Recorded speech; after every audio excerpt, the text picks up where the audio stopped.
Apa untungnya kita hijrah? Saya mau hijrah nih Pak Ustadz. Oh ya, silakan hijrah. Kira-kira untungnya berapa ya Pak Ustadz? Ya, jadi pikirannya masih pikiran matematik. Mungkin dulu kuliahnya jurusan matematik.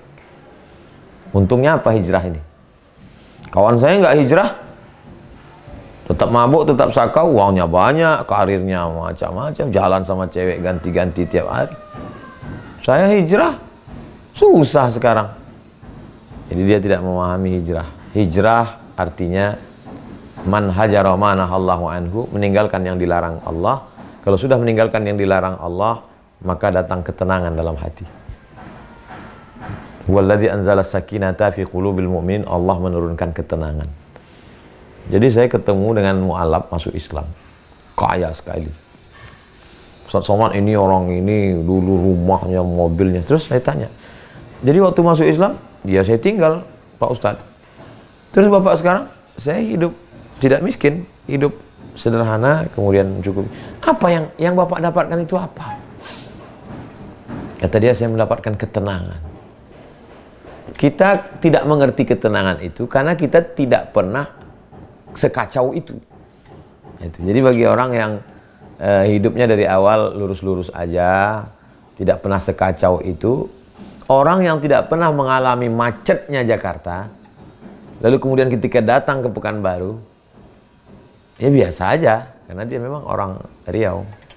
Atau dia pergi ke Pontianak, ya biasa aja. Tapi orang Jakarta yang pernah kena macet, berangkat pagi, pulang sore, sampai rumah jam 10 malam, begitu sampai, enak sekali di sini ya.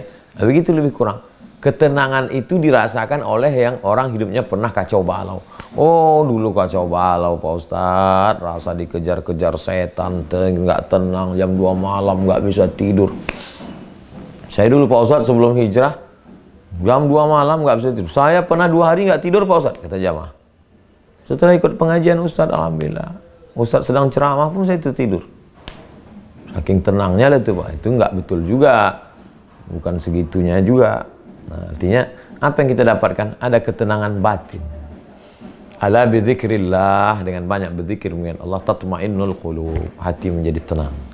Tenangnya itu karena Allah. Ada juga orang yang tenang karena dengar lagu dangdut. Ada juga orang yang tenang karena pakai sabu narkoba. Ada juga orang yang tenang karena buat dosa. Saya kalau sedang sakau ini tenang sekali. Bukan itu maksudnya, itu ketenangan palsu. Apa untungnya saya hijrah? Secara hukum, orang yang sudah hijrah tidak akan ditangkap Badan Narkotika Nasional.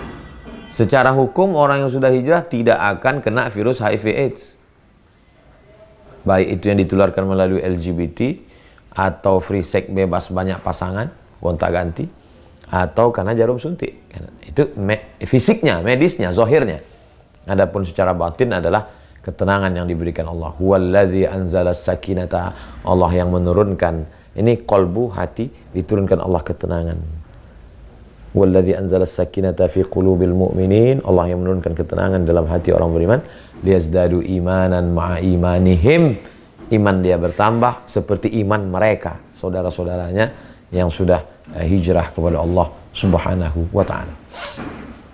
Hijrah ini suatu pengalaman spiritual yang tak bisa dirasakan oleh orang yang belum merasakannya.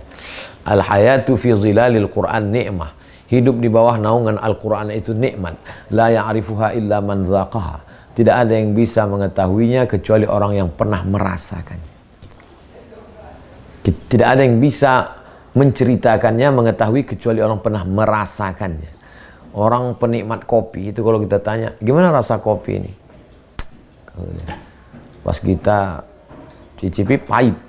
Kenapa? Karena kita belum sampai pada cita rasa. Ada penikmat teh, ada penikmat kopi, ada penikmat jamu, ada penikmat nira. Saya ketemu dengan orang-orang yang berpengalaman tentang penikmat-penikmat kuliner, makanan. Begitu juga dengan hijrah. Bagaimana orang yang sebelum hijrah itu hidupnya dikejar-kejar setan, mengerikan, ketakutan, trauma, nggak tenang, merasa dihantui. Setelah hijrah dia tenang. Jadi perlu juga kita membaca biografi orang-orang yang taubat, orang-orang yang hijrah, orang-orang yang mu'alaf baru masuk Islam. Saya termasuk orang yang suka baca biografi. ada kumpulan biografi mu'allaf, ada kumpulan biografi artis hijrah, ada kumpulan tulisan tentang orang-orang yang menemukan kebenaran. Ternyata sebelum itu sangat kacau balau, tapi setelah hijrah dia menemukan sesuatu yang luar biasa.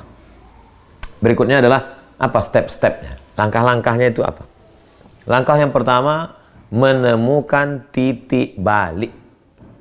Titik balik ini yang, jadi kalau Ustadz Abdul Somad Tabligh Akbar, kenapa di tanah lapang? Kenapa nggak di masjid? Kalau di masjid itu nggak muat, alasannya begitu. Sebenarnya bukan itu. Banyak orang yang belum mau ke masjid. Dia naik motor nih, naik motor, macet. Karena tabligh akbarnya di tanah lapang, berhenti. Pas lagi macet itu, ustadznya ceramah. Dia sebetulnya sedang marah waktu itu. Apa ini gara-gara ini macet? Pas sonnya ngarah ke dia. Andai kau mati malam ini, dan saat kau mati, semuanya tinggal. Habis itu, kalimat itu yang terngiang. Dia tidak ikut tabligh akbar 1 jam. Kalimat itu yang terngiang di telinganya. Andai kau mati malam ini, dan kau mati semuanya tinggal. Apa yang akan kau bawa? Apa persiapanmu menghadap Allah? Itu menjadi titik balik dia. Jadi yang pertama, temukan titik balik. Jadi bagi adik-adik, sahabat-sahabat yang sudah menemukan titik balik, kawan-kawan kita yang belum menemukan titik balik, pertemukan mereka dengan titik balik. Seorang bapak-bapak, saya datang ke rumahnya, acara tausiah, makan. Saya dulu Pak Ustadz orangnya, nggak sholat, selingkuh, buat haram. Terus gimana Bapak menemukan titik balik? Istri saya, dia orangnya suka pengajian. Dia nggak pernah marah-marah. Suatu malam dia ngomong, kalau Papa nanti nggak ada gimana ya? Terngiang terus di telinga saya Pak Ustadz, kalau Papa nanti nggak ada gimana ya? Kalau Papa nggak ada gimana ya? Menjadi titik balik dia untuk taubat kepada Allah SWT. Ada orang menemukan titik baliknya karena ibunya. Saya ini pecandu narkoba Pak Ustadz, ibu saya pergi umroh, habis itu dia pulang bawa jerigen air zam-zam. Setelah itu dia panggil saya, ini jerigen air zam-zam, sudah aku bawa tawaf 7 putaran, doaku cuma 1, ya Allah sehatkan anakku dari narkoba, sembuhkan dari narkoba, sembuhkan dari narkoba. Ini sekarang kau minum, kau mandi. Rupanya titik baliknya di situ. Ada lagi ketemu jamaah pakai anting, nampak kelihatan bekas antingnya udah copot. Saya nih Pak Ustadz semua udah saya lakukan, zina, minum, tato saya coba lah tengok Pak Ustadz. Titik baliknya gimana? Ada orang meninggal Pak Ustadz, saya berdiri, saya ngantar keluarga. Tiba-tiba seperti ada yang nolak dari belakang, akhirnya saya jatuh ke dalam. Saya ikut nyambut jenazah. Tiba-tiba situ saya menemukan titik balik Pak Ustadz. Nah, jadi temukan titik balik. Tapi jangan berhenti pada titik balik. Nah, ini yang bahaya. Setelah ketemu titik balik, tidak melanjutkan prosesnya, dia akan mutar lagi di situ lagi.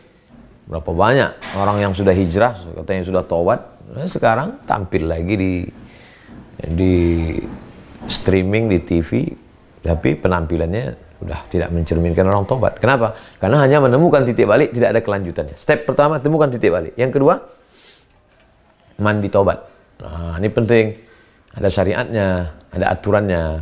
Ma min muslimin yuznibu zamban. Kalau ada orang yang khilaf salah berdosa, summa yatatahhar, mandi. Kalau bisa mandi, kalau tidak mandi wudu. Kalau nggak bisa wudu, sakit keras kata dokter, tidak mungkin wudu, tayamum. Summa yusalli raka'ataini, salat sunat 2 rakaat. Usolli, bagi yang pakai usolli, bagi yang tidak dalam hati, salat sunat taubat 2 rakaat. Ayatnya bebas, terserah apa aja. Setelah itu kemudian 3, memperbanyak istighfar. Astaghfirullahaladzim, astagfirullah. Saya ketemu dengan kiai. Kiai ini setiap beberapa ini sekali, astaghfirullahaladzim. Jadi Pak Kiai kami ini, astaghfirullahaladzim. Rupanya amalannya istighfar. Man lazimal istighfar, siapa yang memperbanyak istighfar.